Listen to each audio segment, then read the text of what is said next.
Okay, so yes, I sent out everything so you guys could, look at your papers and instead of watching the screen. And then you'll have that information going forward in case you want to refer back to it, make notes, ask questions, things like that for the future as we work through this. So, so to get started, my idea is to start at the national level. There is a National Weatherization Assistance Program. And as far as I know, and I did not think this was true, all states have weatherization agencies. Now, a few years back, Iowa didn't seem to have one, so they wanted us to bid for providing that. And we put in a bid. Our program is so long and comprehensive that we were not the low bidder, so we didn't get that contract. And I know years before that, Arkansas closed its training centers, and we ended up with some of their equipment and things like that. But it sounds like, in what little research I did on it, it sounds like now everybody has them. Now, whether everybody's doing their own weatherization, I don't know. Maybe like for Iowa, maybe Minnesota is coming in and doing their weatherization training and that kind of thing. Lori, real quick, not every state has a training program, but every state has a weatherization program to deliver services. They just don't necessarily have their own training program in the state. Thank you for clarifying that. Yeah. So anyway, getting back to the national level, WAP was born out of the 1973 oil crisis when energy was in short supply. And then in 1976, Congress passed the Energy Conservation Policy Act, and WAP became an official national program. And as you can see by what's written on the screen, weatherization means more than just weather stripping and doing a little bit of air sealing. It's an approach of studying the house as a system, how all the parts relate to one another. And they look at all the different building components, the building envelope, heating and cooling systems, electrical system, and electric baseload appliances. So Lori, can I ask a question? Does weatherization generally mean all the energy efficiency measures in a house that are done by the program? I'm sorry, say that again. So like on this slide, you've got mechanical measures, and that is still considered weatherization. Is that right? Yes. Even though it's not really related to weather. I mean, so it's weird because weatherization is a term that's really hard to translate. Like even in the UK, they don't say that. They're like, what, you mean energy efficiency? And so does it mean all the energy efficiency and not just the building shell measures? Yeah, in my opinion, I'm sorry, I'm going to rely on Paul to back me up on some of this. Your opinion's what matters. Yeah, you're correct, Lori. It's everything. Yeah, it's all components: mechanical, health and safety, building shell, and electric baseload, as outlined here on this slide. And then how they work together. And if somebody was to do some air sealing, how's that going to impact the furnace size? Is the furnace size then correct for the house? Oh, okay, Ellison, you got a question for me? Yeah, I think it's related to this question of all of these measures here now pertain to weatherization. Has that definition evolved over time, or has this always been the set of things that comprise like weatherization measures? I don't know if it was always been. Paul, has it evolved over time? It has. Back in when it started, it really was kind of weather strip everything that moves and caulk everything that doesn't. And that was about the end of it. They also had only a couple $1,000s to spend on a house. But as they realized that they really weren't making very much difference, they started to really figure out the building science. Much of the building science we have we owe to the weatherization program. So that resulted in things like the blower door test and a lot of other things to really evolve it over time. Thanks. Okay. So then we take it from the national level to the state level. And of course, all I can talk about is Illinois. I don't know how exactly it works in every state. So the Illinois Home Weatherization Assistance Program, as you can see, helps low income residents and conserves fuel and reduces energy costs by making homes more energy efficient. And it provides many health and safety upgrades, ensuring safe and healthy homes for residents. And we also pay attention to safety and health measures for our energy auditors and for the other people that are out working in the field as they're doing this weatherization. So there is a little bit of a there's an org chart, basically. Don't know if that means much. There's a director, an assistant director, a deputy director, and then the state weatherization manager, who we work with closely on developing our training. It's sort of like, there's a need in the network. He finds that something isn't being done. His motto is quality work that needs to be done. So if there's something that he feels he's getting results back from his tech staff, that something is being missed or not done, or people don't understand it, that's the kind of thing we bring into our program to make sure that everybody is being fully trained on what is needed. Hopefully it's just a matter of a training issue. There are some issues that come up that aren't training related, so that's out of our, that's out of our wheelhouse, basically. But if it does prove to be a training issue, then we will address it. And so Lori, we as ICRT. Yes, I'm sorry. That's the different. training center will work with Mick to put things in place. We'll talk about it. Where should we have it in the curriculum? And develop that. And then we have measures. We have measures as to whether they understand it built into our curriculum. And then hopefully that once they get back in the field, and hopefully the techs have the time to go and check and make sure then that things are back on track. Usually we'll know that they aren't if the tech catches it, or if things need to keep changing. I mean, they monitor work, and if things need to keep being redone and redone, that means there's a problem somewhere. So we find out in various ways if something isn't working. And then if it's a training issue, we address it as best we can. And then, of course, like I said, it's measured from the training perspective, and then we hope to start getting my training staff out in the field to help coaching and supporting these people in putting this training into practical use. And we're hoping that these kind of measures will get things back on track. Getting my guys out in the field is an evolving thing. Right now, they just have to, they're getting their feet wet on other things. And so getting them out in the field is not happening so much now, but it's a goal for the future. Let's see. So the administration is done by Mick's agency, the Illinois Department of Community and Economic Opportunity, and they receive their funds. It's a federal grant from the Department of Energy.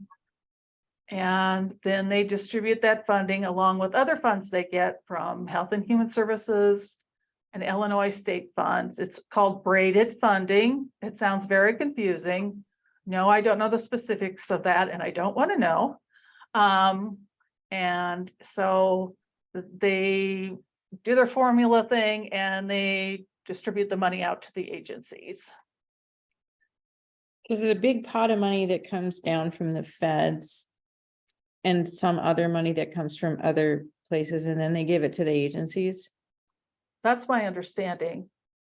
Okay, Yeah, that's called braided funding. Then they, well, I haven't gotten to that part yet, but they'll distribute it based on more formulas.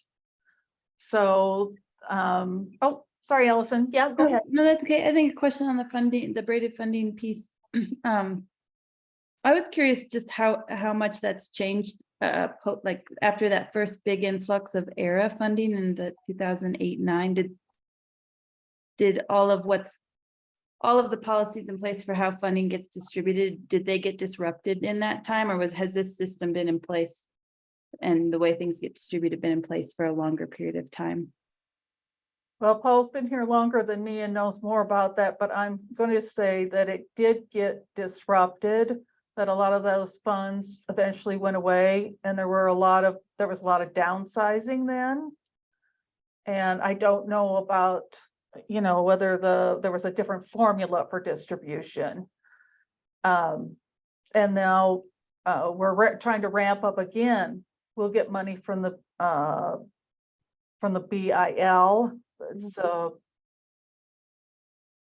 it's in Congress right now. It's a bipartisan. It's passed, and we'll get some money there, but it won't be the huge influx of funds all at once. It's going to be a slow ramp up of funding over like 10 years or something. Mm-hmm. Thanks. Yeah, that's helpful. Well, Paul, you were here during that time? Yeah. So, I mean, the basic formula for the standard allocation hasn't really changed over time, but when they do put in this huge influx of funds, that oftentimes gets allocated a little bit differently. Like the bill funding is going to go a little bit more towards southern cooling dominated states than the traditional formula allocation does. But once that expires, it'll probably go back to how it had been before. The braided funding, well, so funding levels increased with ERA and stayed higher. And then braided funding is something that by bringing in different resources, some homes can get like $25,000, $30,000 worth of work done for free. Oh, wow. Yeah, I was sort of curious how. what is it braided from? So it's called braided because they have different eligibility rules in each of these programs. So you have to keep them separate, but you have to say like this measure is being paid for by this fund, this measure is being paid for by that fund, but you bring them together in one house. If for each funding stream that eligibility criteria is met for, you can bring that in and allocate appropriately. Okay, this does sound complicated. Yeah, it is very complicated. I originally was going to leave some of this out because I didn't think it was necessarily going to be of value in what we were designing for curriculum for, the Western states, but it sounded like you just wanted to know more. So I put in more, knowing that there were still things I didn't know or was going to be fuzzy on. And so I gave a heads up to Paul that I'm glad he's going to be here for backup because he knows more of these, especially higher level things than me. So I think it is relevant though, Lori, because weatherization will not pay for health related measures in my understanding. But the braided funding mechanism, I don't know if there's any thought that it could be used for healthy homes. But understanding that weatherization is limited and that other stuff is added, I think is important for the group because it may be a mechanism that we would use.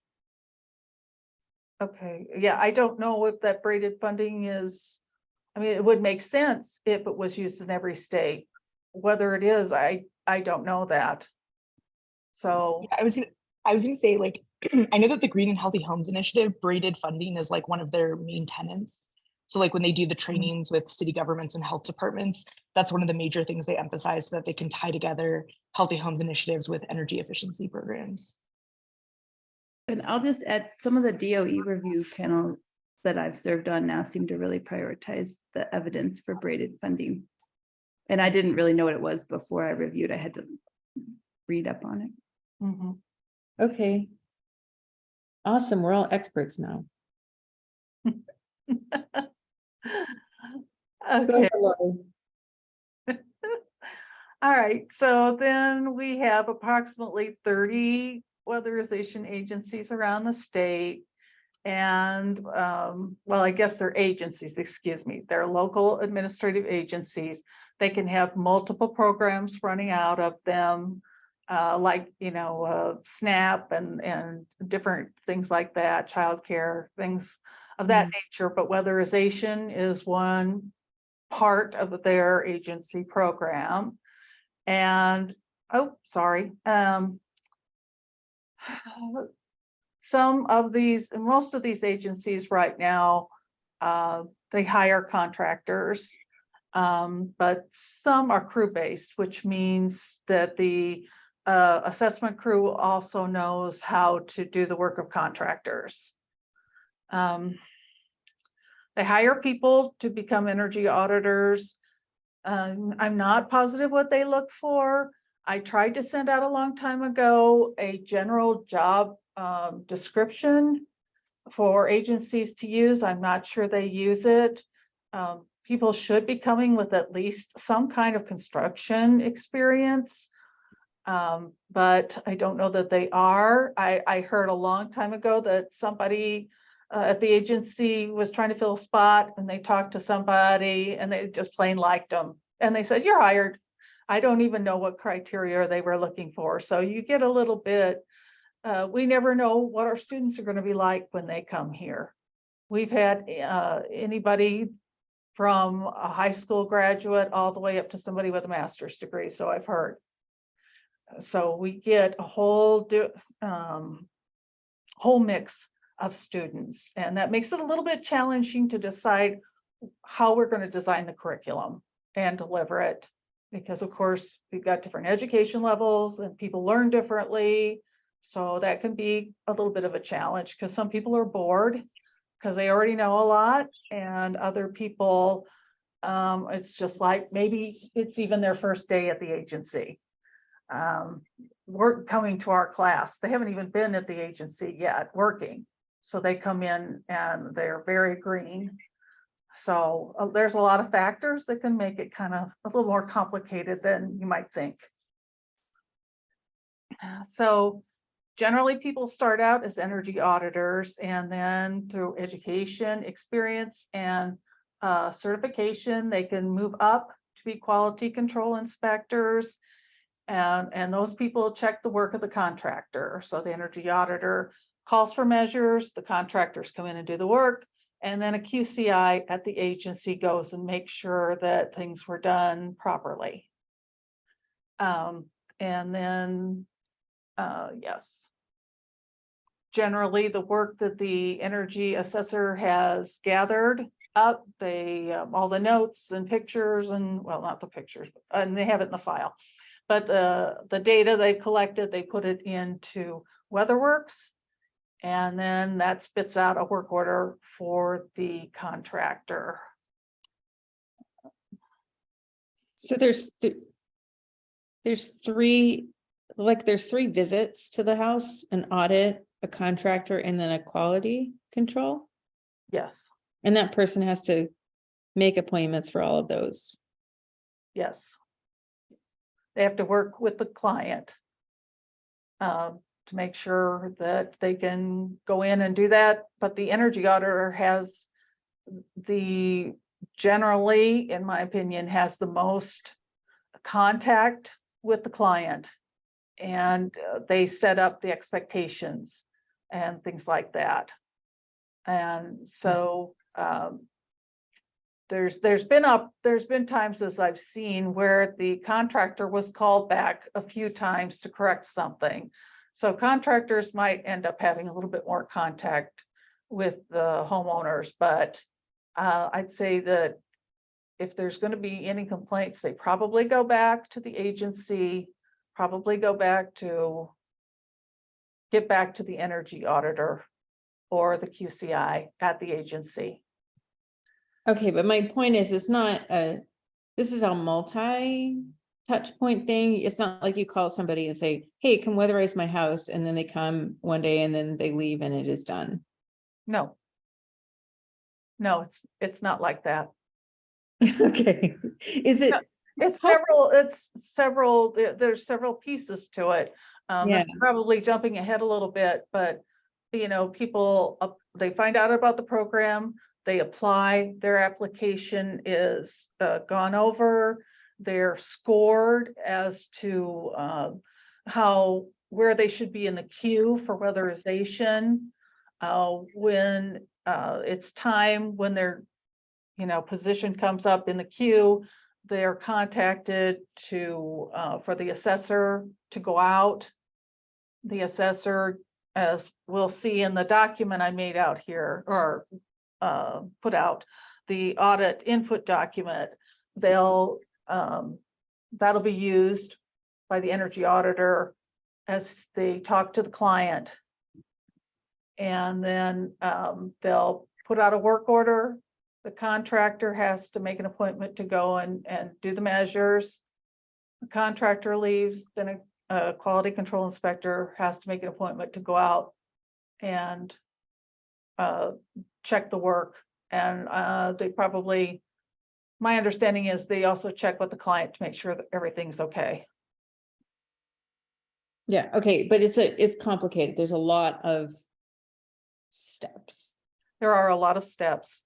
Illinois is probably, I would guess Illinois is probably one of the more complicated states in doing all this, but you have to admit that that's a pretty thorough process, and keeps everything kind of checks and balances, so that somebody doesn't go out and weatherize and call it done and leaves the homeowner hanging. And we have different people looking at or working on the residents in general. So hopefully that, the same guy that weatherizes it doesn't go back out later and say, oh yeah, I did a great job, that's done. So, this way, hopefully things are caught.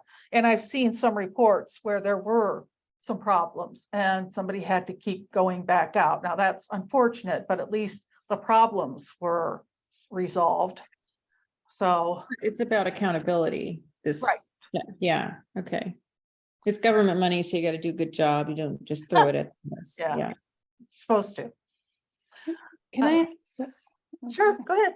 So I have one more something that I find confusing is that when it comes to getting someone to a home, it seems like that's agency based. So if you have an energy auditor go and they do an energy assessment. Sorry, I'm trying to think of it seems to me like it's difficult to braid services, even if the funding's actually braided. So the funding's braided, but if there's only an energy auditor going to the house and they're under the belief, maybe this isn't true in Illinois, but if they're under the belief that they can't do healthy housing stuff, or they think I have to bring a healthy housing person, but that's too expensive, so then they just don't do it. To what extent do you feel like there's if the funding's braided, do the services get braided well, or is there attrition there? Does that question make sense? And that it seems like even if the funding's braided, that sometimes the services don't necessarily get braided because it requires multiple people to show up. Well, I think the agency auditor is supposed to know about this braiding. I mean, that's why one reason our curriculum is so long is because they're supposed to have some familiarity with that. Now, I think the agency coordinator has to review this. Paul, I'm a little fuzzy on how all these steps come together. That's a good question, Ellison, because I looked at their production numbers and some of them, I didn't include it in this presentation, but I looked at a production report, and it looks like the different columns of DOE, health and safety, and some other categories of the braided funding, some look like they were overspent, and some look like they weren't, spent up to 100% as we come close to the end of the fiscal year. That is something I've never talked to Mick about how that all plays out, about making sure that you don't overspend one fund and underspend another, and that you are doing this measure under health and safety versus doing it under, DOE funds, that kind of thing. So Paul, if you can jump in and enlighten us a little bit.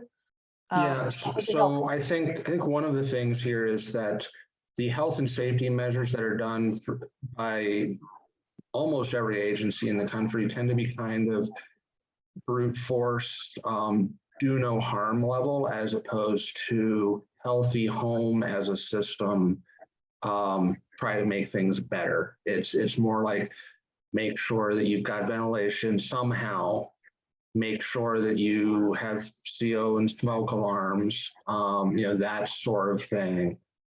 We are actually, a lot of the work I've been doing over the past bunch of years is trying to push us towards integrating the healthy homes concept, but it's very early. I think in Illinois specifically, there's a lot of support for the agency folks getting that training. And there is actually brand new, like this past program year, what's called Weatherization Plus program, where they got a whole bunch of state money, and now they're starting to do some of the healthy home stuff a little bit more, which I think is very exciting. But it is very uncommon within weatherization for it to go beyond really basic health and safety measures. Okay, I appreciate that perspective, because I've been trying to figure out, or just would like to understand better how, what's common, or what reality is on the ground, and it's nice to learn from both of you. Yeah, so like for example, with the braided funding, maybe braided funding can pay for some like gutter replacements that the weatherization program won't pay for. It's still kind of at a brute force level. It's not getting into the intricacies of healthy homes. Mm-hmm. Right. We have our own class on healthy homes, healthy home evaluator, which you can be certified nationally for that designation. And there's a few people in our state that have those certification, have gone through the training and testing, but I don't know how much they're used. But yeah, there's a dividing line in the weatherization program. There's, like Paul said, some basic health and safety measures in weatherization, and more developed, refined measures that you do as part of the healthy home evaluator. So they're they're two different things for us. I mean, let me clarify that a little bit. Usually people that are energy auditors and then become QCIs are then more qualified to be healthy home evaluators. They get more education and training along the way. So it's sort of like a stepping stone. They start with the more basics under energy assessor. Then they step up to QCI, where they have to know even more. And then they can, from there, they can go to the healthy home evaluator, where they've already got all this weatherization background. Now they're incorporating a deeper level of health and safety along with healthy homes, along with this weatherization. So it's sort of a progressive thing.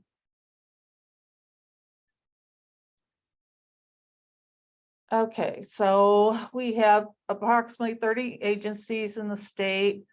Then this map might be a little outdated because I think we used to have 34, but they keep shrinking. There's problems in keeping them running, tons of problems, tons of different problems. That's another thing that working together with the state weatherization manager, we're trying to get people out in the field and help these struggling agencies, because they have staff shortages and the inability to get out and perform good production, quality production.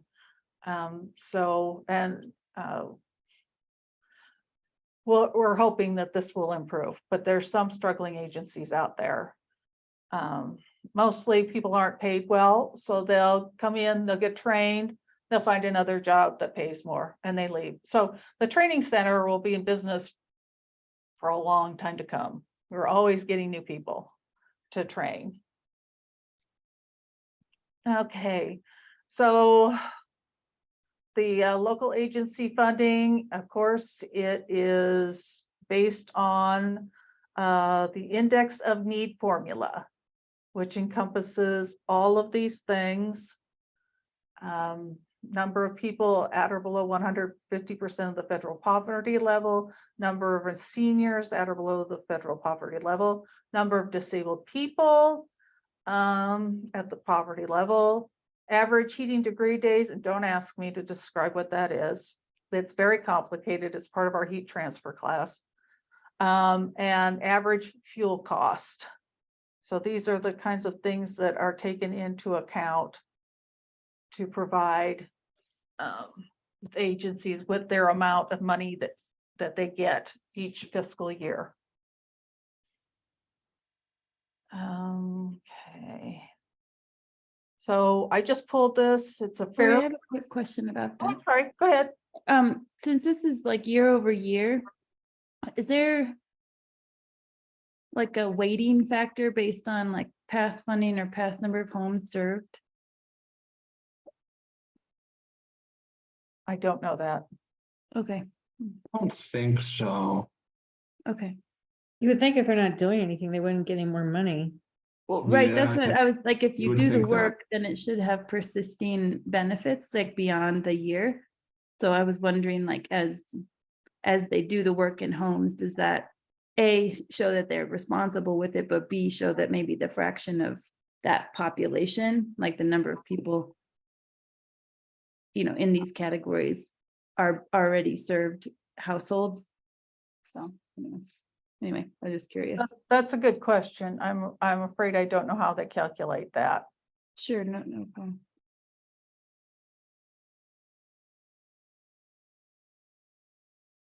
Okay, so this is just a recent, I just pulled a part of this production schedule in showing that they have a actual production and a planned production number.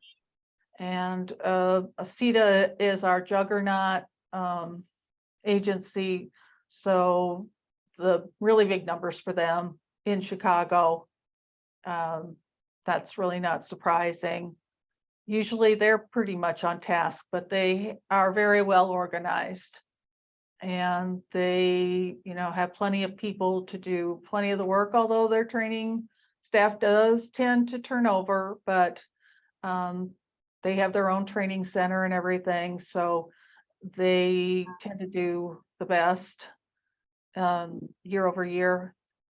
BCMW at the top is a very good performer. They're one of the crew-based agencies where they don't hire in a contractor. They just have everybody on staff that knows how to do the same work as a contractor does. So it seems like, in theory at least, that would be a good idea because things would go faster. I don't know whether their quality is as good. I'm not sure about that. I've never talked to Mick about that. So Paul, do you know whether that makes a difference quality-wise? Have you heard? Yeah, actually, I think historically crew-based agencies have higher quality because there's more ability for the agency to control what's going on. And BCMW has always been one of the highest performers when we've done energy impact evaluations. So that supports that. Okay, so that begs the question, and maybe somebody would be wondering, why aren't more of them crew-based? It does beg that question, yes. Colorado is mostly crew-based. I see. It kind of varies state to state. So Lori, I just want to point out, we have 5 minutes. We can go a little over, but I think you have a lot more slides. So we need to ask fewer questions and let you speak more. No, I love the questions. So let's. Oh, I love the questions too. They're very good questions. Just have to bring you back for an encore. Oh, no. Let's see. So I'm glad I sent out the slides, because if we run out of time, then feel free to look through them and ask me questions. Or if there's too many questions, I can focus on those and come back and do a short presentation to finish this up. Then I'm just talking about our training center and the fact that there's an annual intergovernmental agreement that is done. Actually, it might be 3 years, but we do a renewal then every year. So we get that agreement in place, and that is helpful because otherwise we'd have to put out for bid, and usually low bid gets the award, and we would never be the low bidder. So our fiscal years are, gosh darn it, are July 1st through June 30th.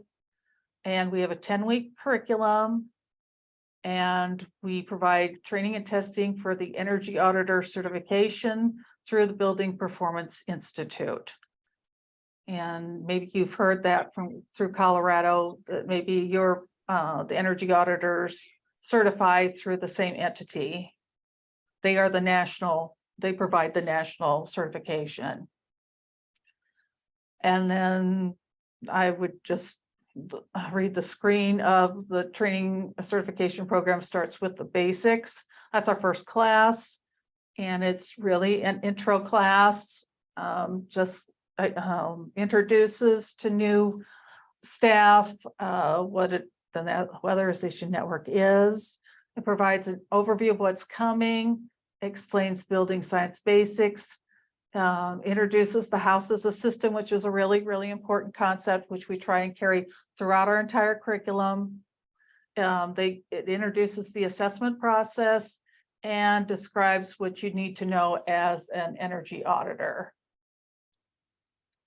Lori, do contractors get any of this training, or are they just told what to do? The contractors, they get 2 weeks of training, and we've had some agencies that have asked that their contractors come through our 10-week courses. And otherwise we have a 1-week architectural course for contractors and a 1-week mechanical course for contractors. Okay. But the contractors get a lot less training than the auditors, because they're responsible for less, I think. Right. They're supposed to do, quote unquote, what they're told through the work order. And then they're supposed to communicate with the energy auditor about in case there's problems or questions about what's happening. Yeah, but they're not decision makers. Okay. Not generally. There might be some small things, but not generally. They aren't.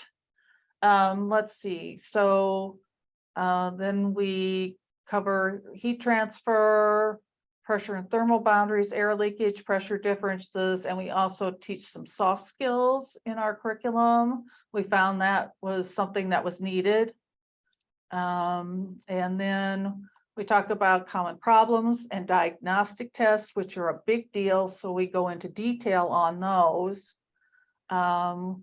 We provide resources to help them find solutions, and we go over mechanical and architectural systems and health and safety considerations. And we do have a good bit of hands-on training. That's how people learn best. Our students learn best through hands-on. So even though we're going to go to blended learning in the future, we're still going to have training in-house, so they can ask more questions, interact with the trainer, with each other, and actually do the work and make sure they're understanding it. The assessor document, unfortunately, we won't really get to look through that, but if you want to peruse that later, it's really a helpful, I know it's really big at 34 pages, but it's used as a guide for the energy auditor to capture observations, diagnostic data, help them remember all the things that they have to capture for their assessment. And then there also is checklists, reminders, client information in there, educational information, job aids, places to record, all kinds of different data. And then once they gather all that, then they're done at the house, they go back to the office and enter a lot of that information into a program called WeatherWorks. Let's see. I'm backing up just a little bit. They take this assessor document and they do a visual inspection to start with. Usually the first thing they do is just to get out of their vehicle and walk around the house. That's the first thing they do. So there's an exterior walk around, just the types of things they'll notice: land slopes to the building, no gutters, no storm doors. Some of these are problematic. Some of these are just, how are you going to work this observation into your assessment? What might this mean as a problem for the homeowner? How might it affect what you're going to do at the house? What you're going to call for? They go in, they also do an internal visual inspection. Here you can see we've got mold upstairs on these ceilings. So that indicates that there was a moisture problem, and one possible problem might be it might be from a space heater that was used, and then the client kept the bedroom door closed during the heating season. So that could generate moisture and create a problem like that. And would that be covered, like that, cleaning that up, would that be covered under weatherization? Like, would your program be able to do something about that mold? I believe so, right, Paul? I know it's if it's, but if it's just weatherization dollars, the answer is no. That's too much mold cleanup. That would result in a deferral, meaning if you, the homeowner, ever get it fixed, we can come back. And of course, these are low-income families, so they can't. But that's where the braided funding comes in so important, because a lot of times that braided funding can be used to address those sorts of things and allow you to get back to the weatherization work the DOE is focusing on. Will this be covered under the Weatherization Plus? Yes, absolutely. It's definitely under Weatherization Plus. Okay. So does that mean that the agency would be doing that under Weatherization Plus, or calling in somebody to take care of that? Well, they would have to probably bring in different contractors, folks who are certified to work with mold remediation, but the agency would still, it would just be another contractor they would have to bring in. Just like they have to bring in a mechanical contractor, just like they bring in an insulation contractor. So, Lori, I'm going to make a suggestion here because we're so close to time. I think we probably do need 2 sessions to go through this. And I think, because I think now what you're getting into is what's done in the homes, which is fine. But I think the understanding how the whole structure works with the different people involved has been really useful to imagine how change might occur, like how changes would be delivered. And this, it looks like we're heading into, and what happens in the building, which is a whole nother thing. Would you be willing to pick this up again in a different, yeah, look, we got a lot of stuff. So would you be willing to pick this up again in a different meeting? Because I think there's going to be more questions. Sure, as long as Paul's there to help fill in the blanks, because I do have some blanks. So I think you've been covering the bases pretty well. Yeah, yeah, you've done a great job, Lori. I'm happy to support. Thanks. Yeah, does anyone have questions up to this point? Sorry, I feel bad cutting you off because it's obvious you have a lot more to say, but I want to leave the group time to understand all the things that you're bringing forward. Well, I guess that would be the beauty of everybody having the paperwork so they can look through it or think Mhm. about the presentation and jot down some notes, questions, things like that. And even sending them, before the next time perhaps, so I can do a little research. And if not, if nobody has time to do that, then I guess we'll just have an open discussion about it at the next meeting then. Yeah, and I'll make sure I get you on the schedule so you know when it's coming. But the question of what is done at the home already, what does the energy auditor do? We can probably skim through that assessor document and look at what's already done, so we know the kind of information that is already available from what people are doing. And then because I think then people immediately think about what we're doing and how that could relate, but I don't think it's that we can really do that without a good understanding of what's going on already. Yeah, well, all starts with the energy auditor. Yeah, I Yeah. mean, the energy auditor, if anybody's had a chance to look through it, there's like 30 pages or 25 pages that the energy auditor could possibly fill out, depending on the complexity of the home. yeah, that seems like a lot. So that's one reason, Tammy, you asked, why did I pick the energy auditor as the person most likely to get this training? And that's because everything starts with that person. Right. And I'm not saying that QCIs and contractors shouldn't know this information, so everybody's on the same page. But I think the energy auditor is the person that needs to know the most, has the most client interaction, so they'll be able to explain things more. I know if I were a homeowner, I want somebody to tell me what to expect, Mhm. and to the best of their ability at the time we were interacting. So I would have a lot of questions for the first person I saw. Yeah, great. Yeah, this has been really good. Thank you so much for doing this.